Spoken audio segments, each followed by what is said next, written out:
കരിമ്പ ദുരന്തത്തിൽ മരിച്ച 4 കുട്ടികൾക്ക് 4 വിദ്യാർത്ഥിനികൾക്ക് നാട് കണ്ണീരോടെ വിട നൽകുകയാണ്. ഇപ്പോൾ കരിമ്പനക്കൽ ഹാളിൽ പൊതുദർശനത്തിന് വെച്ചിരിക്കുകയാണ് ആ 4 വിദ്യാർത്ഥിനികളുടെയും ഭൗതികദേഹം. അന്ത്യാഞ്ജലി അർപ്പിക്കാൻ വേണ്ടി ആ നാടൊന്നാകെ അവിടേക്ക് ഒഴുകിയെത്തിക്കൊണ്ടിരിക്കുകയാണ്. അല്പം കഴിഞ്ഞ് തുപ്പനാട് ജുമാ മസ്ജിദിലാണ് കബറടക്കം. കൂട്ടുകാരികളായ മദ്രസ മുതൽ ഒരുമിച്ച് പഠിച്ച 4 കുഞ്ഞുങ്ങളാണ് ഇപ്പോൾ ചേതനയറ്റ ശരീരമായി ഒരു നാടിൻ്റെ ആകെ നോവായി വിങ്ങലായി ഈ കിടക്കുന്നത്.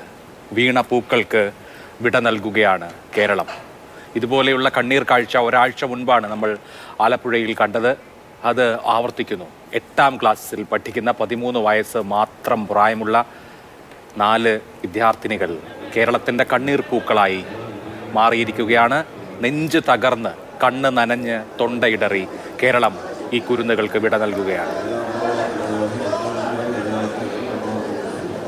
അരുൺ ശങ്കർ നമുക്കൊപ്പം അവിടെ നിന്ന് ചേരുന്നുണ്ട്. അരുൺ, കണ്ടു നിൽക്കാൻ കഴിയാത്ത കാഴ്ചകളാണ്. കേരളം മുഴുവൻ കരയുകയാണ്.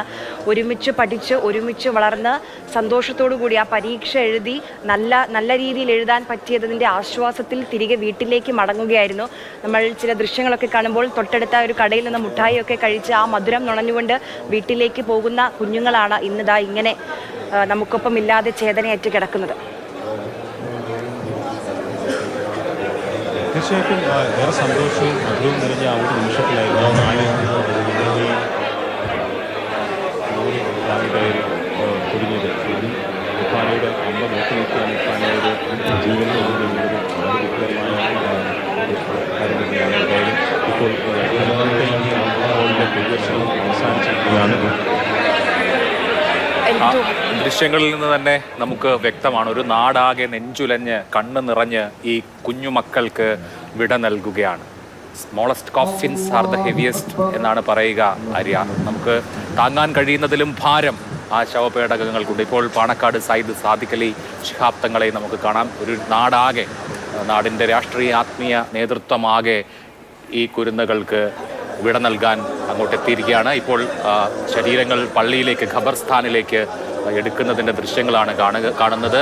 പാണക്കാട് തങ്ങളുടെ നേതൃത്വത്തിലുള്ള മയ്യത്ത് നമസ്കാരം ഉണ്ടാകും ഈ 4 കുരുന്നുകൾക്ക് വേണ്ടി. ഇപ്പോൾ പൊതുദർശനത്തിന് ശേഷം, കരിമ്പനക്കൽ ഹാളിലെ പൊതുദർശനത്തിന് ശേഷം ശരീരങ്ങൾ എടുക്കുന്നതിൻ്റെ ദൃശ്യങ്ങളാണ് പ്രേക്ഷകർ കാണുന്നത്. ഒരു നാടിന് ഇതെങ്ങനെ താങ്ങാൻ കഴിയും? ജുമാ മസ്ജിദിലേക്ക് കൊണ്ടുപോവുകയാണ് ആ 4 വിദ്യാർത്ഥിനികളുടെയും മൃതദേഹങ്ങൾ.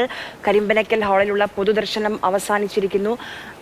ആ ദൃശ്യങ്ങൾ ഇന്ന് രാവിലെ ഈ ഹാളിലേക്ക് പൊതുദർശനത്തിനായി ഈ 4 വിദ്യാർത്ഥിനികളുടെയും ഭൗതികദേഹം എത്തിച്ചപ്പോൾ മുതൽ നമ്മൾ കാണുന്ന ദൃശ്യങ്ങൾ അത് കണ്ടു നിൽക്കാൻ കഴിയാത്തതായിരുന്നു. ആ 4 പേരുടെയും സുഹൃത്തുക്കൾ, സഹപാഠികൾ ഒരു 1/2 കിലോമീറ്റർ ദൂരെയാണ്, ഉള്ളിലാണ് ഈ 4 പേരുടെയും വീടുകൾ. അത്രയധികം പരിചയമുള്ള സുഹൃത്തുക്കളാണ്. അപ്പം എല്ലാവർക്കും ഒരു ഗ്രാമപ്രദേശമാണ് അവിടെ, ചുള്ളൂർ എന്ന് പറയുന്ന ഗ്രാമപ്രദേശമാണ്. അപ്പം എല്ലാവർക്കും അറിയുന്ന പെൺകുട്ടികളാണ്.